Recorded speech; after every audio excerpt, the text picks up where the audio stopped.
Hi everybody, it's Courtney and I'm back here with another design team project for Not Too Shabby. Today we're going to be using the Greatful Heart stamp set by Neat and Tangled.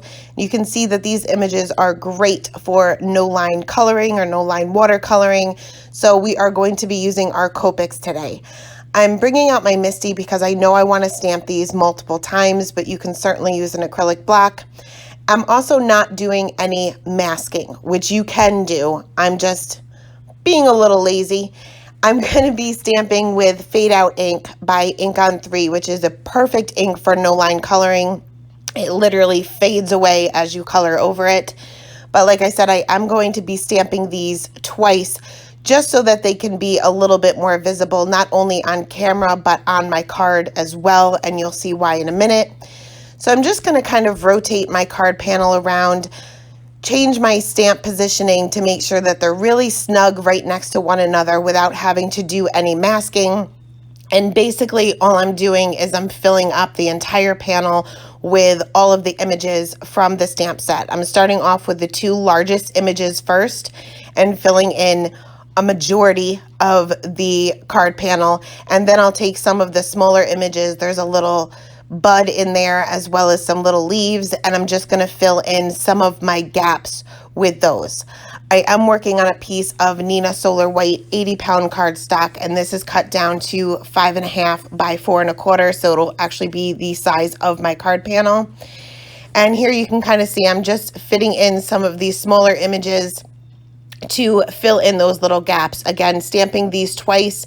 Some of my card panel is going to be left as is, and we're only going to be coloring a portion of it. So I want to make sure that all of these images are really visible, not only for you guys to see on camera, but for the finished card as well. So I'm just going to finish off stamping some of these smaller images to fill in the gaps. And then what I'm going to be doing is I'm going to be masking off a portion of this card panel. And how you want to mask it off is completely up to you. I ended up masking it off kind of at an angle. And all I'm basically doing is splitting the card panel into two pieces. You can cut it and just kind of piece it together when you're done, but I like the one layer look, so I kept it just masked.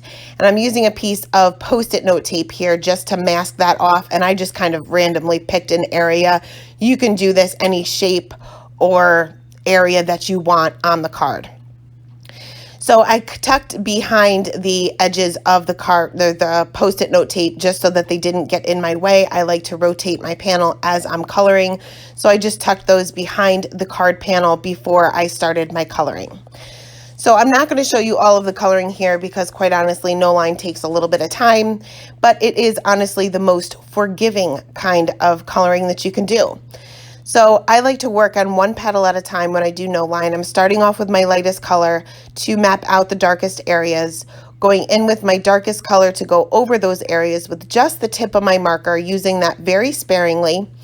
Then I'll extend those areas out with my two mid-tone colors and then finish off with my lightest color.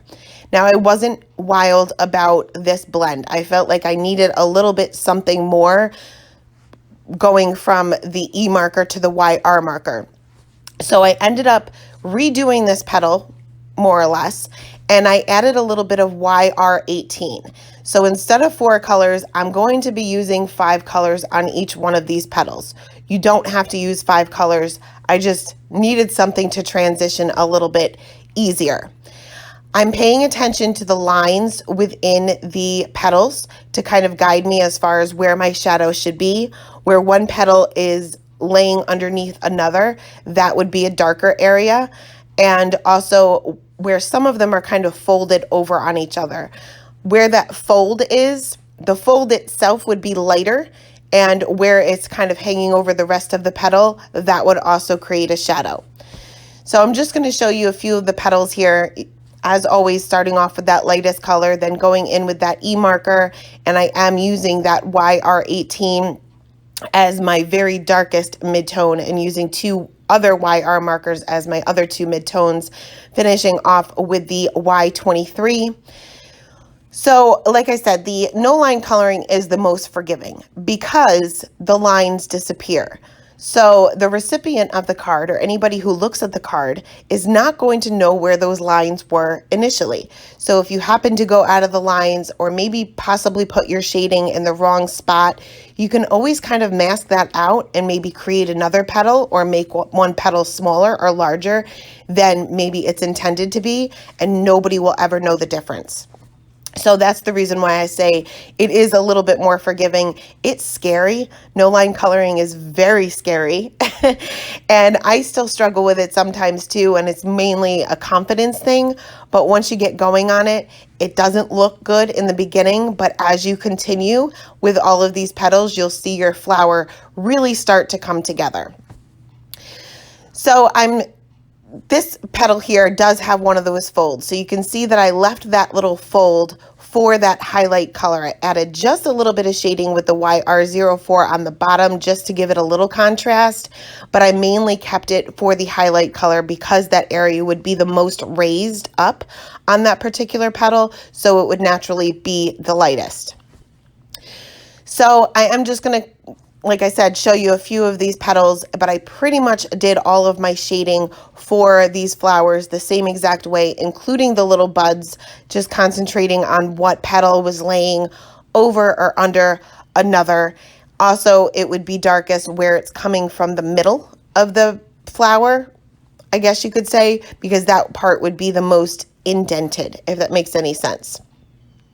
So just going to show you one more petal here, just to kind of show you how you don't have to use all of the colors. So this particular petal is kind of shaped different than the others. So I'm skipping the E marker. I'm skipping the darkest color and just starting with the YR18. You don't have to use all of the colors for all of the petals, depending on how dark or light they need to be. So I just used the YR18 as my darkest and finished off with the rest of the 3 markers. So like I said, went ahead and continued coloring the rest. You can see here that I'm bringing out the packaging because as you get coloring, you may lose.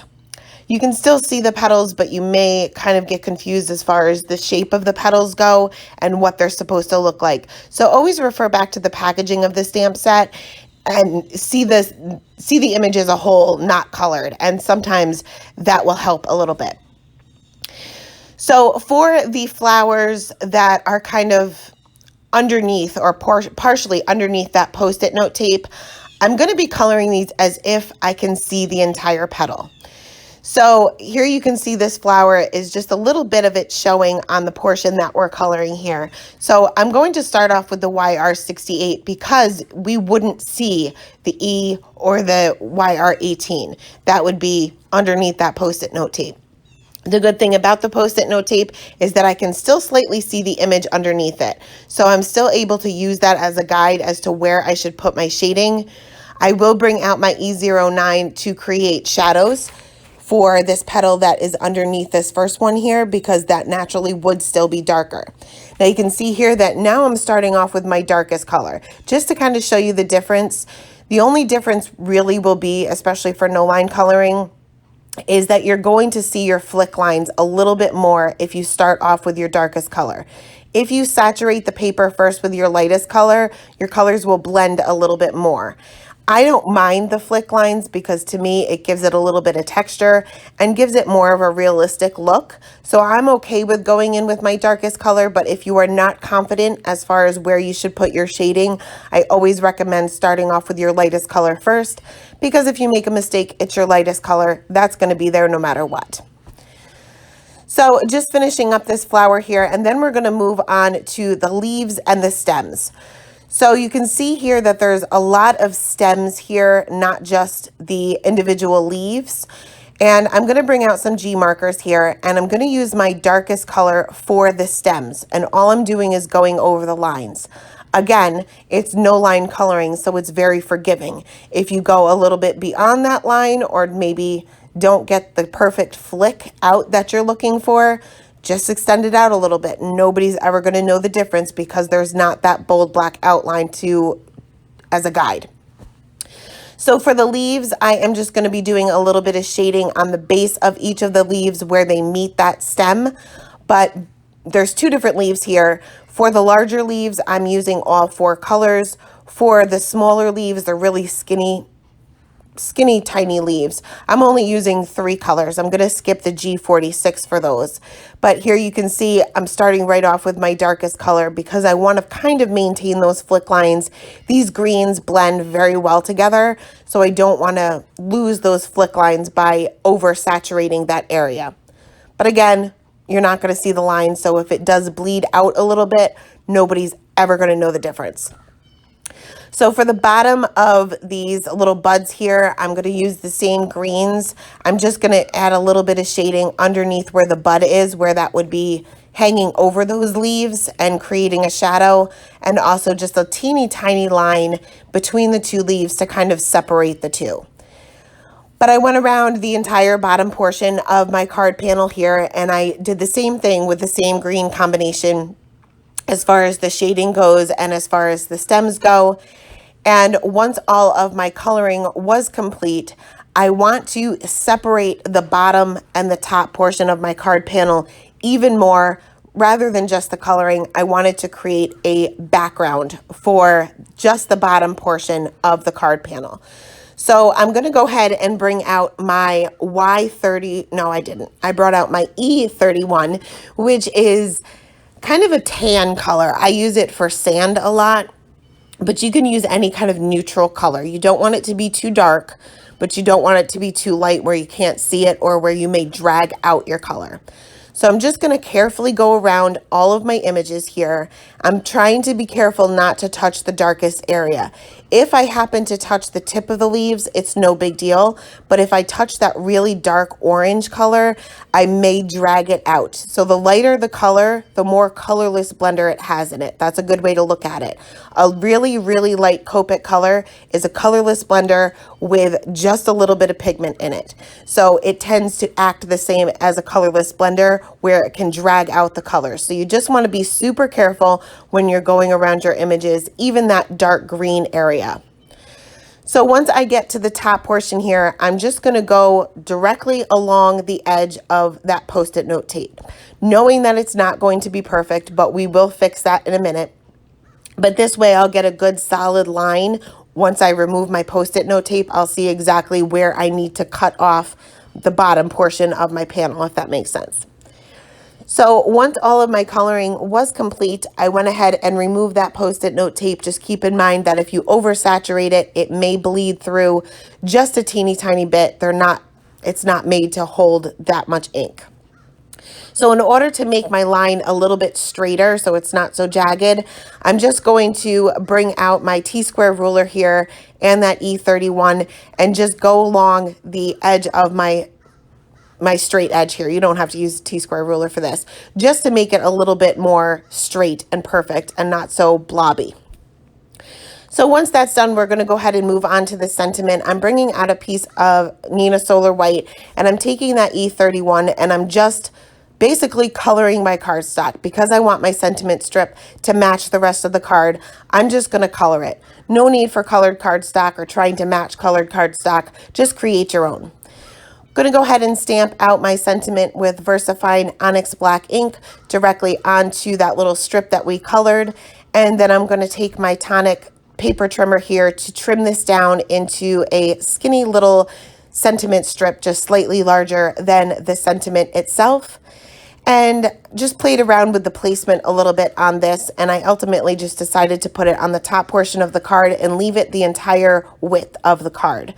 So I went ahead and popped that up with some foam tape, and that is it. That is the card for today, guys. As always, I will leave the supplies listed in the description box below.